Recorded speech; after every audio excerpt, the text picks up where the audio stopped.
It's all very well to suppose that the universe of the future will produce futuristic humans. Possibly the society of tomorrow will communicate via telepathy. Transportation will speed with light, and knowledge will be computerized, so all can tap in instantly. Today, in our tale of fantasy, the fact is that although man has overcome hunger, poverty, disease, and early death, what remains still is greed, jealousy, and even murder. What do you think of it, Sam? Terrific, Joe. You told me you had an idea for a new weapon, but this is unbelievable. 10 feet high, 25 feet across, looks like a giant horseshoe crab. 50 tons. Pure titanium sheathing, moves in any direction, searches, captures, destroys. You think our military will buy it? They better, before somebody else does.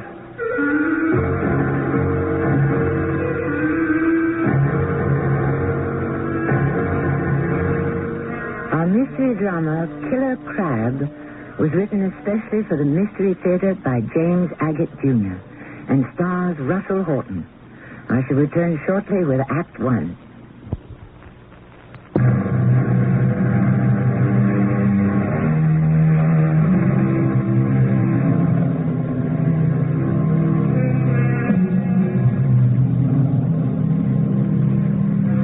Are you ready to land on planet Vivian in the year 2500? Adjust your picture sensors. They work like the old-fashioned imagination we humans have enjoyed for centuries. Seeing something without being there. Switch on your magnetic safety shields. Adjust your black contact lenses and lean back into your padded body brace. Comfortable? We are in a trans train swooping down on planet Vivian at 1,000 meters per Chiron. That's their word for 1 second. Listen to our spacecraft captain. Hello, Voyagers. This is your captain. In a few hundred Chirons, we shall touch down on the planet Vivian, named in honor of the scientist who discovered energy, or XZX, which has made the planet a treasure trove and has been mined continuously since Vivian Year 1. You will notice the tall blue flame directly below our trans train.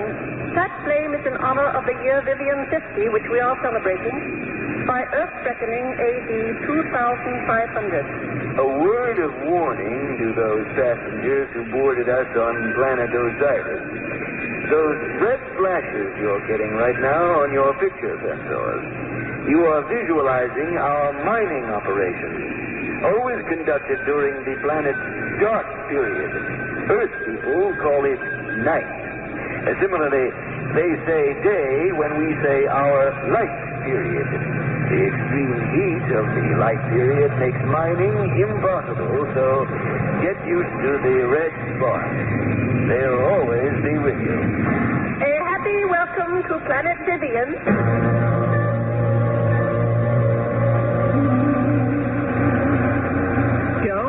Joe, can you hear me? Oh, hi, Ruthie. Did you hear the big trans train land just now? Excuse me, I just want to finish this hole I'm drilling. Joseph Harkness, will you shut that thing off? Oh, I'm sorry. These plates have to be accurately placed within 1/100 of a centimeter. Every night? Every single night? Mm-hmm. And my days off. Oh, Ruth, when I get this all together, it'll make us a fortune. That must have been the flagship that came down. If anybody asked me, I'd say this planet holds about as many people as it can. But they keep on coming. Well, doesn't that bother you? Well, no. Why should it? All those young people. I bet there isn't one more than 100 years old. Well, they come because there's big money in mining. Mining for XZX. That's the real heavy stuff. Gets you big bank credits. Then why is it we never have enough credits? Maybe we live too well. Look at me. running a power shovel at one of the mines, just like one of my ancestors did back in 1990. But with what a difference. My power shovel orbits the surface, is activated by transponder pulses. Joseph, I don't care about all those things. I do that every day at research and development. Ruth, where are you going? For a walk. But why? This is my day off. What else is there for me to do? Our bank credits have dropped from 10 figures to 3. I'm making more than you are. You're taking time off to fool around with this monstrous toy. You don't act as if we're two people anymore. And the mess you leave everywhere. I'm sick of picking up after you. Sometimes I feel like canceling out on our contract. Canceling our marriage contract? It's not called that and hasn't been for centuries. No, I'm serious. I just may leave you. Well, you're not even going to wait till it comes up for renewal? What for? To see you disgraced? No, I'd never live it down. Well, why should I be disgraced? You know the laws of planet Vivian. Any Vivianian who falls below his work quota is placed on the next trans train for Earth. My boss, Povar, he understands. He's not going to turn me in. He knows I'm working on something special. Oh, they'd better not ask for my opinion. You'd let that happen to me? It takes 50 light years to get to Earth. Who cares, Joe? I'm going to cancel.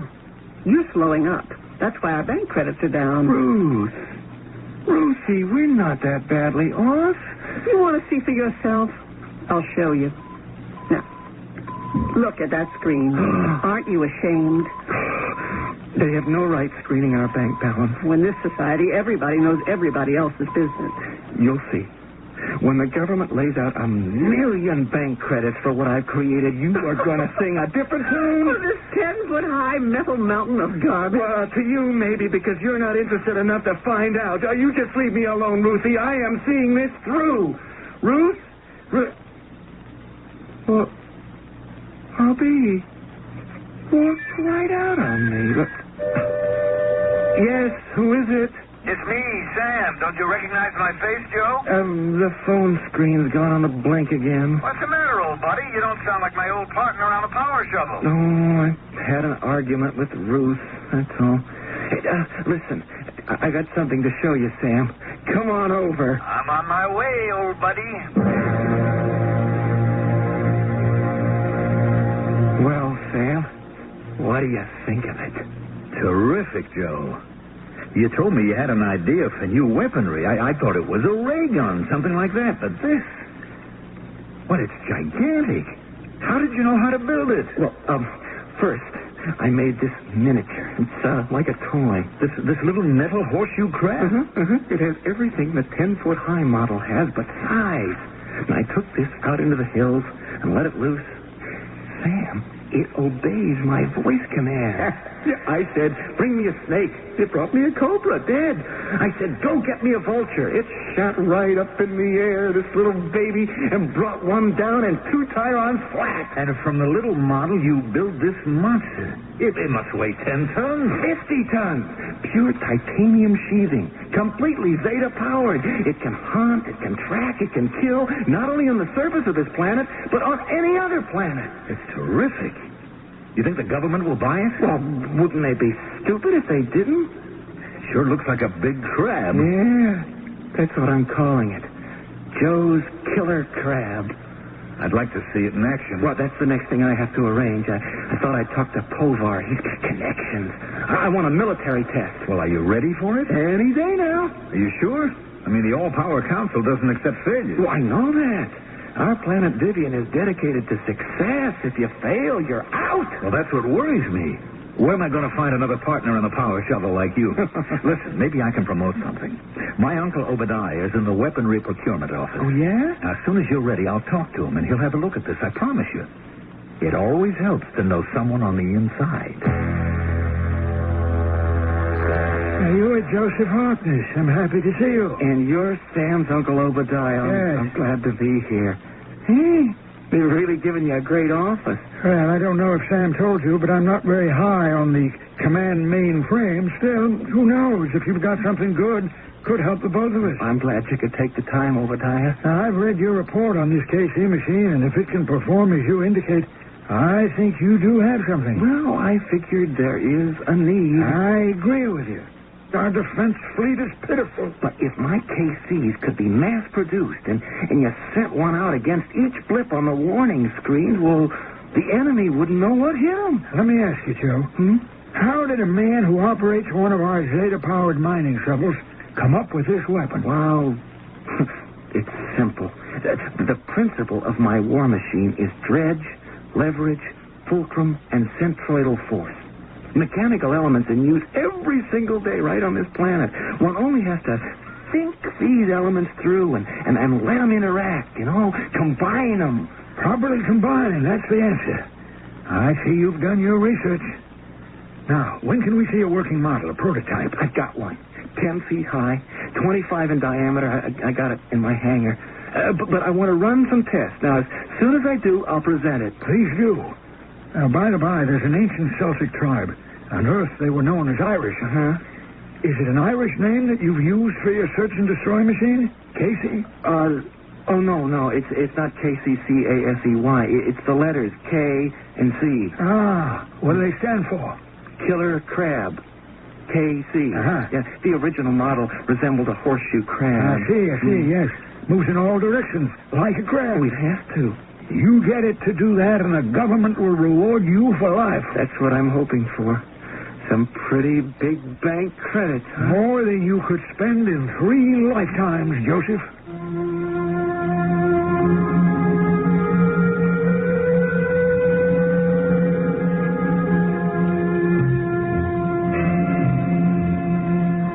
Instructive to me is that the financial reward seems to mean as much to 26th century man as it does to today's man.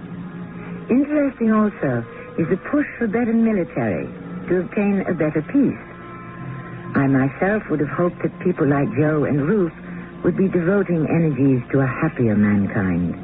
Let's see whether this is in the cards when I return shortly with Act 2.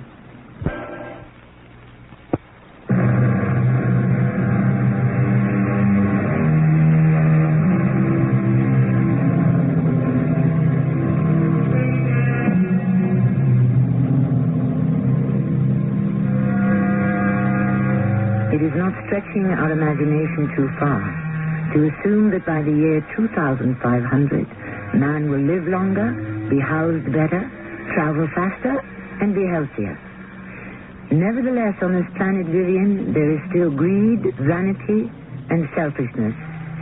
Whether those are problems the Department of Research and Development is looking into, I don't know. What I do know is there's a new R&D boss who has just walked in the door. Are you Ruth? Yes, I am. I've heard a lot of fine things about you. You received the Vivian Prize for Cybernetic Improvement this year, didn't you? You're not the new R&D director. My name is Theodore T.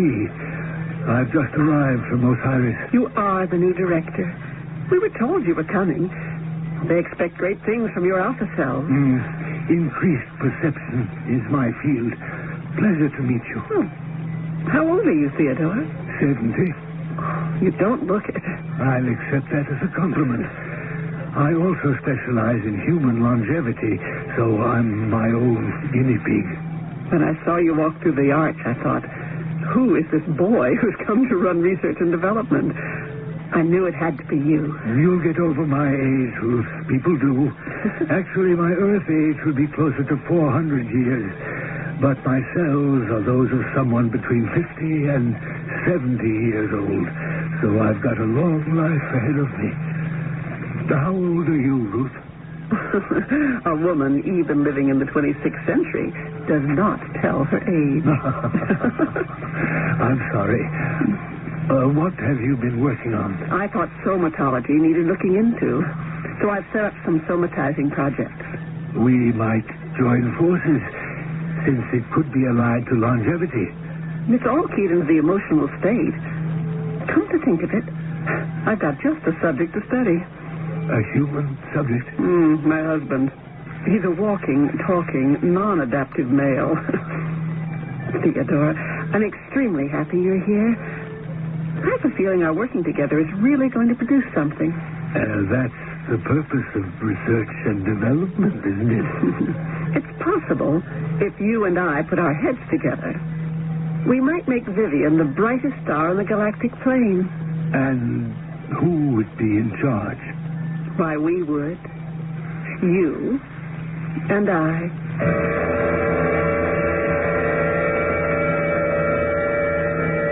Ruthie, I don't see why we have to come here. I mean, to the Bureau of Vital Statistics. All other information is piped right to us on our home screen. Probably because they don't want vital information of people's private lives on everybody's screen. Like divorce. We call it contract annulment. Yeah. Well, what are we waiting for? Where's the voice printer? You're sitting in front of it. It's all ready to be activated. You first. What do you want me to say into it? First of all, that you are of sound mind and body. I, Joe Harkness, am of sound mind and body. What is this, a will I'm making? The same form is used to make or break all contracts. Oh, sorry about that. This is a big step, Lucy. Are you sure you want this? I'm sure. When we're finished here, our cohabiting agreement is wiped from the master tape of vital statistics. It's as if we never met. Go ahead, Joe. Wait a minute. Now, I want back that 50% ownership of the killer crab I gave you. It's mine. You gave it to me for backing you. Buying all that material? Well, I gave you half because I thought our contract would continue, that you'd renew it. You're walking away with half my invention. No, the divorce is off. Oh, you're kidding yourself if you think you've got 1 million bank credits there. I've had a real close look at your contraption. It'll never work. So I've got 50% of nothing. Well, that's what you say. The military is very interested, and Casey ought to be worth a great deal. Oh, I don't believe it. I can see you've made up your mind, all right? All right, let's get this over with. Is the voice printer running? It's been running. Oh, I, Ruth Harkness, who have a life-sharing compact with Joseph Harkness and have had same for 90 years, Earth years, now dissolve our mutual association by mutual consent. Your turn, Joe. Well, I am not going to use words like agreement and association and compact and all that stuff. I, Joe Harkness, formerly married to Ruth for 90-odd years. I'll say. It's all over. I'm walking out. No. She's walking out. The marriage is over, done, finished. Joe, please. Is that what you want? It's done. Now I can relax and breathe. Oh. You couldn't do that before? Not when I was married to you. Who's the lucky fella? What do you mean? Don't give me that interstellar innocence. There's got to be someone else. Who is he? I suppose he's younger, better looking, got a big future, intellectual. He's all of those things. I called it, didn't I? He happens to be the new director at Research and Development. And he also happens to be extremely neat. All scientists are. He sounds like a twit. Well, would you like to see him? Look up at the screen. I'll tap in on the R&D laboratory. Is that him? Mm-hmm.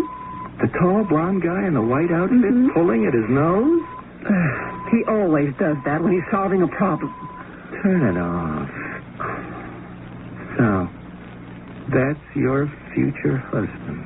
I might have known you wouldn't appreciate him. I don't have to. Well, now, division of property. Who stays in our habitat and who goes? Oh, you can have it, Joe. And that hangar full of scrap steel. It'll take you light years to clean up the house. I'm all packed, so I'll be leaving. You're going to live with Mr. Nose Puller? We're getting married before the day gets dark. What are you going to do with your freedom?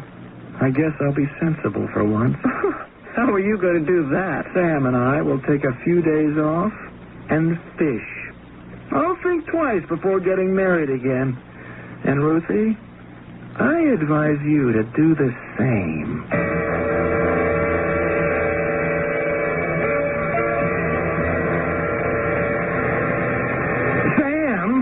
Watch how you're driving this Astro car. How's it feel to be a bachelor, Joe? No different. Hardly a day goes by, but Ruthie isn't on the screen asking me what I forgot, what I remembered. Did I water the fruit-bearing grasses?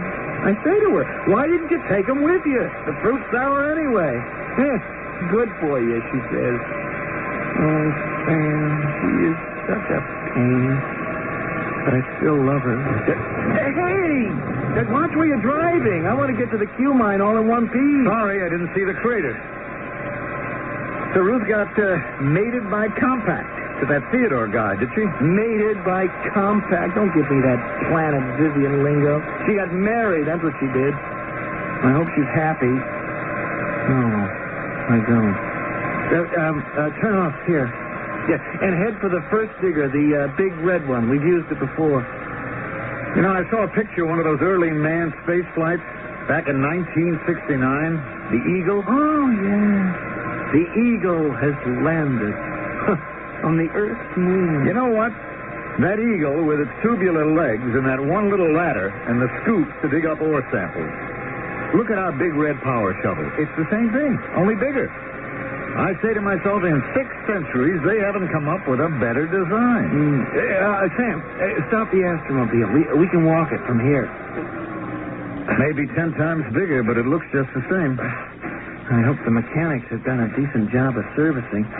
Once we start those Zia boosters, if there's a malfunction again, we're in trouble. Don't remind me. I always feel safer once we're up in space. I'm on the elevator platform. You okay? Hit the button. Sooner we get up into our seats, the sooner the shuttle takes off.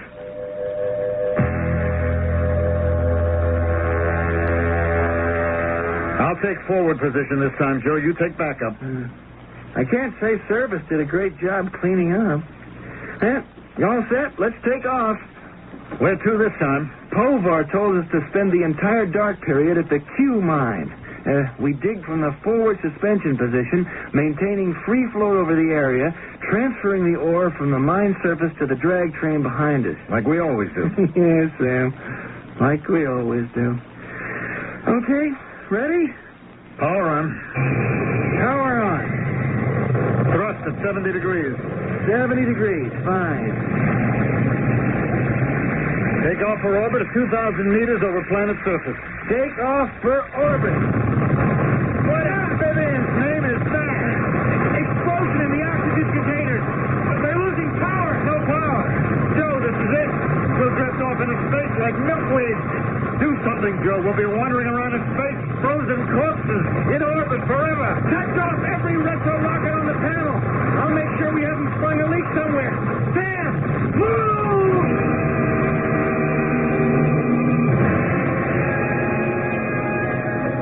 I'm awfully sorry, Joe, but there's been a change in Mr. Povar's plans, and he isn't seeing anyone. But I spoke to him myself right after we crash-landed. I can't believe you and Sam walked away as you did. You have no idea what it's like. Your main power is gone. All you've got is your retro rockets. Panic's, Phil. I'll tell Mr. Povar that you were here. Well, if he won't see me, I'm paying a visit to Mercurio. And I don't think Povar would like me going over his head. You wouldn't do that? Well, what have I got to lose? I'm quitting anyway. I can make a lot of trouble. There's no excuse for poor maintenance. Send in Joe Harkness. You see? What did I tell you? Joe, sorry about the delay, but I didn't want to see anyone before I checked into every aspect of that near accident. You all right? No worse than falling out of bed after a bad nightmare. And Sam? No cuts or bruises. As you know, we can't afford another accident. If what happened to you and Sam is the result of poor maintenance, they'd close down the whole XZX mining operation and send humans from Earth up here to run things. I know that. But, sir, we can't pretend it didn't happen. I want to know why and how. Our lives were on the line. I can tell you this. There isn't a single power digger that isn't checked and rechecked after each use. I've talked to the men responsible for Big Red, the one you were of. And what did they report? Everything's checked out. Everything. Clean as a whistle. So what you're telling me is it wasn't poor maintenance? No, it wasn't. Any ideas about what could have caused the explosion, the power failure? I can do more than guess. Everything on this planet is powered by zeta beams. The reason you lost control was the presence of another ray that neutralized the zeta particles. What was it? Back in the 20th century, they discovered that light could be amplified by stimulated radiation. It had enormous industrial applications. Everybody used this high-intensity beam. You're talking about lasers. I am. What nobody knew was that every laser beam sets up a reverse field, powerful, with no half-life to speak of. And this radiant energy was let loose into the galactic atmosphere. That's what hit us? No, not those rays. They're too diffuse. I spoke to Mercurio to report what happened. He said in research and development, they have found a way to concentrate this laser residue and store it. Someone at R&D used that ray when we were in the shuttle? The new director of R&D shot 2 billion aquivolts into the atmosphere during the dark times. Oh, that's what did it. Povar, I'm glad we talked. Well, of course, it was inadvertent. Who had any idea you'd be up there? That's what I aim to find out. I promise you this, it's never going to happen again.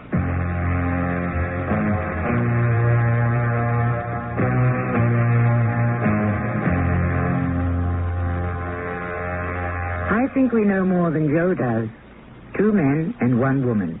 When it comes to a domestic triangle, nothing seems to have changed much with the advancing centuries.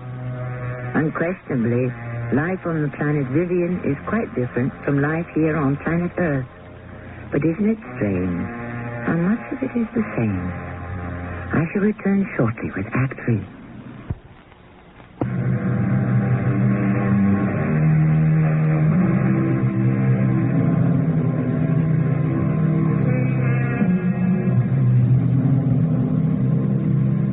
Our protagonist is Joe Harkness, the latest of a long line of miners specializing in ore digging. Whereas Joe's ancestors operated power shovels to dig coal, mine copper, and other minerals, today, here on planet Vivian, Joe's machine hovers over the planet's surface and removes deposits of XZX, high-energy ore. However, something went drastically wrong during Joe's last work trip. And to right it, Joe is paying a visit to someone at Research and Development. Mr. Harkness? Joe Harkness? That's the full name. I'm one of the few people on this planet who still has a last name. That's my heritage. Harknesses have been in the mining business for centuries. Oh, have they? On the planet Earth. And a couple of generations right here on Vivian. So, you're Theodore. We've met before? I recognized you by your nose. Ruth has talked a lot about you, Mr. Harkness. I am delighted to meet you. Don't be too delighted just yet. I can understand your feelings. I was told you were about to start mining operations in Big Red when you lost power. But you managed to get back out of space and onto the planet. Theodore, how did you happen to know that the name of our shuttle was Big Red? I guess I heard it on the news. It wasn't on the news. The accident got quite a lot of play, but not the name of the shovel. Well, then I guess Ruth must have mentioned it to me as the one you usually use. Did she? When did she do that? I don't exactly know. You know how people will talk about their past, especially to a new husband? No, I didn't know newlyweds did that. I hope you're not angry, Joe. Angry? Because she canceled out her contract with you and started one with me. No, I'm not angry. So what else does she say about me? She is full of praise about your work, especially that weapon you designed and built, KC. She says you'll make a fortune in bank credits with it. Oh, she said that? Never said it to me. She even sold the department on building one. A different design, of course. We're doing it together. Yeah, I heard about it. You've got a surplus power defense vehicle and you're souping it up. You're wasting your time, Theodore. I will be the judge of that. Whose idea was it, Theodore, to bombard Sam and me up in Big Red with 2 billion aquavolts? Well, that you were in the target area was a mistake. Oh, it sure was. You personally conducted the experiment? No, I didn't. We had an interdepartmental meeting of all chiefs, and it ran late.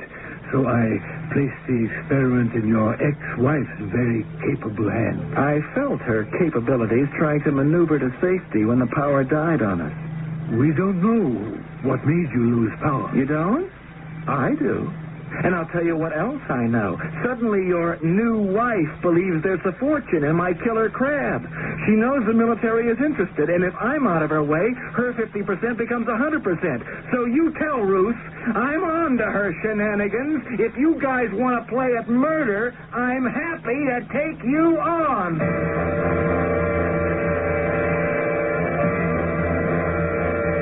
So you warned him, Joe. What's the next step? The best defense, Sam, is offense. He practically admitted he and Ruth were trying to get rid of you. He put the blame on Ruth. Said that she ran the experiment with those lethal anti-laser rays. Why would he say she did it? Because he's a nose puller, and suddenly he gets this idea. Maybe he can convince me that Ruthie wanted me dead and 50% of my estate. Well, I don't believe that. He wants it, not Ruthie. She didn't know who she was playing with, and probably still doesn't. I think you ought to report him, Joe. Maybe they do things that way where he comes from, but not here. No, they don't pull those tricks on Osiris either. No, Sam. I'm not going to report Theodore. You going to do nothing? I'm going to kill him. I just haven't figured out how. I'd only be giving him back what he tried to give me. Total extinction. I still think you want to go to the top. Go to Mercurio. Yeah, the trouble is, he's so high on the brain list, they'll believe him and not me. All he'd have to say is he was conducting an experiment, and gee, he's sorry. He didn't know we were mining. Yeah. You can't do a thing to him, and he knows it. Maybe I can't. But, Sam, my killer crab might. I'm supposed to be doing a little experimenting myself. Your Uncle Obadiah told me to. Now, if I give the killer crab an order, who will know it was me? Or what I ordered it to do? What kind of an order? I give you 3 guesses.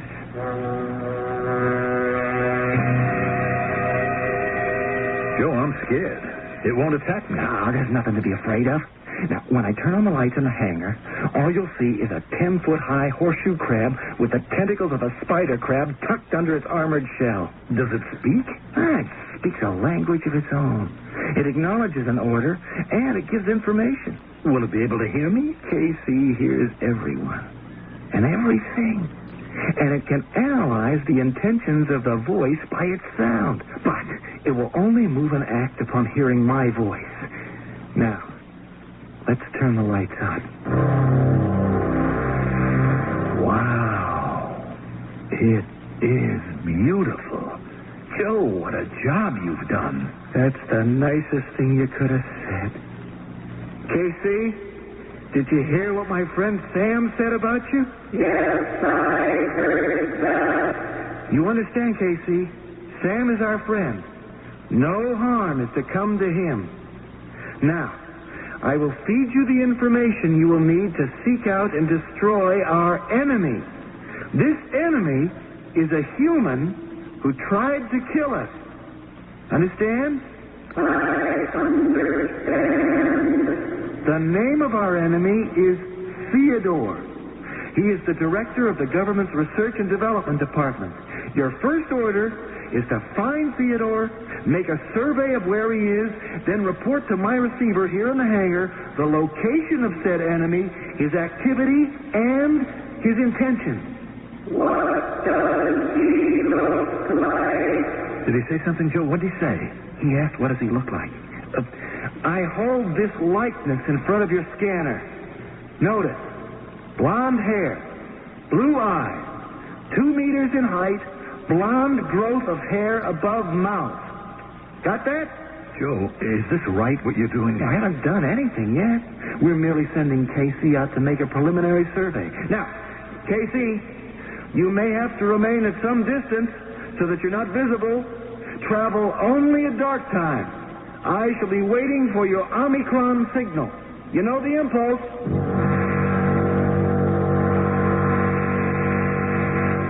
How long does it take to get a message back from KC? Oh, not long. But to seek out and locate, that takes time. You see, Casey has to find an altitude from which it can survey the R&D building. Then he sends out impulses which are altered or reflected by the configuration of Theodore. Having established that, the impulses will begin to scan his brain. And that way we'll learn what Theodore's thinking. Now I understand how valuable KCs would be to defend us. Imagine a fleet of them going out, reading the enemy's minds and immediately sending home a warning. And this scanner on the wall receives the impulses. Mm-hmm. Now, Casey is some distance away, but he can get good definition and reception. Ruth, I hope you're right, because if you are, nothing can stop us. Is that Theodore? The nose puller himself. Joe has been seeing a lot of military people. There must be something to a search and destroy machine. It must be worth a good deal. Now that he suspects we made the attempt on his life, we can't undo what we did. So I've tuned up that planet defense vehicle from ordnance and augmented its power. Ruth, you go back to the basement of R&D, where I've set up a control for our vehicle. I'll walk over to the site where she's hidden and wait for your instructions. Take care, Theodore. I wish we'd had time to make it completely remote controlled. You know I'm doing this only for you. I know that. We can't turn back now. Casey is swinging the viewing lens following Theodore. Watch the screen, Sam. Is that the planet defense vehicle they've been talking about? Yeah, they're going to use it. There he goes, climbing up the side. Now he's got the hatch open. Hello, Theo? Ruth here. I'm in the R&D basement. You're coming through, Ruth. Wish we had visual contact, but I can hear you fine. All set here. Are you in position at the control box? All the readings are okay. She's primed for takeoff. I'm moving my telescopic scanner now.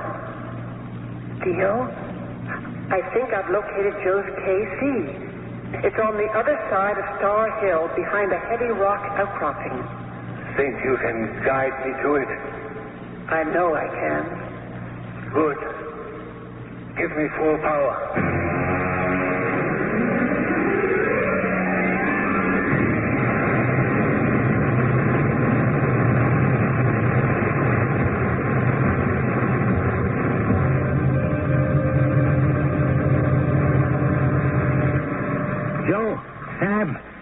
This is very serious. We know that, Povar. You don't have to tell us. The planet Vivian has never had a vaporization accident involving two planet defense vehicles in an unauthorized maneuver 1,000 meters up. It was like two suns colliding. It was no accident.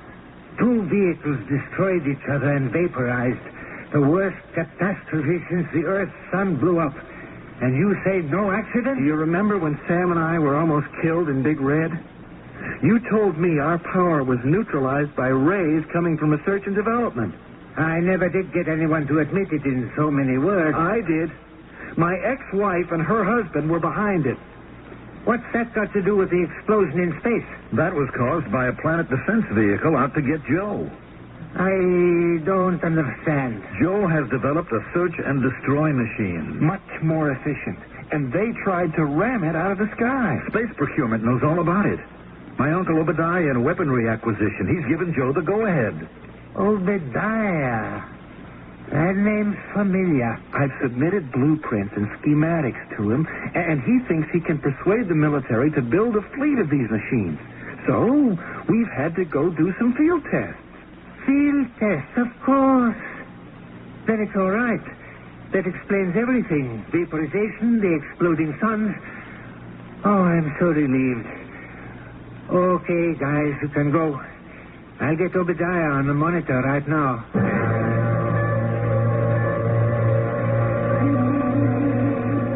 You got to build another KC?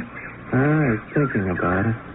A different kind, maybe. When that PVD tank started rolling toward your KC, I didn't know what would happen. Oh, didn't KC do a great job? The way it reached out and stalled the PVD right in its tracks, put its tentacles right around it. Hugged it to death. And the poor guy who was inside.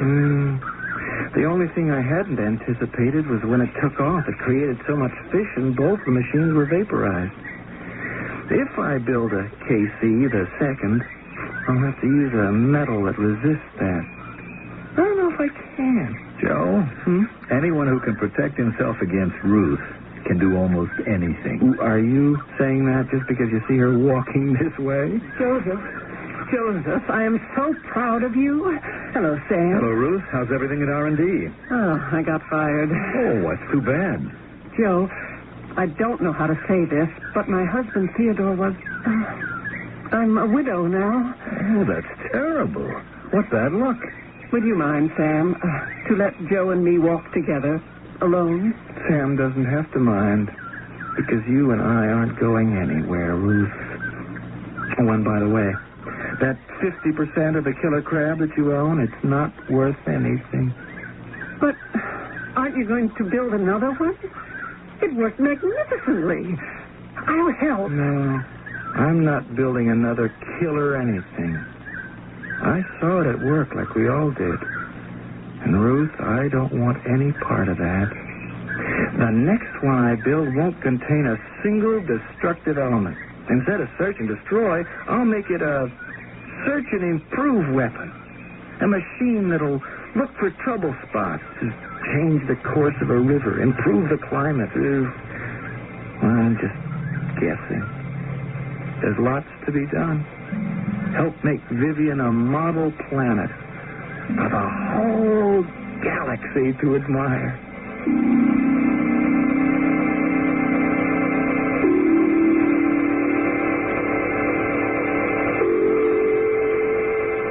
It is reassuring to learn that, come what may, extended lifespan, space exploration, new colonies, new laboratories, that man is kept old-fashioned conscious.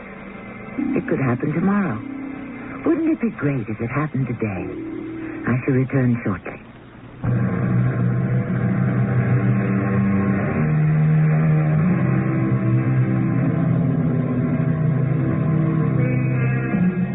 Shakespeare himself, in writing his play The Tempest, must have visualized the planet Vivian. He describes his mythical kingdom by saying, "If I should say that I saw such islanders, for certain, these are people of the island, who though they are of monstrous shape, yet note their manners are most gentle kind than of our human generation. William, perhaps that is something we can all look forward to." Our cast included Russell Horton, Ann Williams, Mandel Kramer, and Robert Dryden. The entire production was under the direction of Hyman Brown. This is Tammy Grimes inviting you to return to our Mystery Theater for another adventure in the macabre. Until next time, pleasant dreams.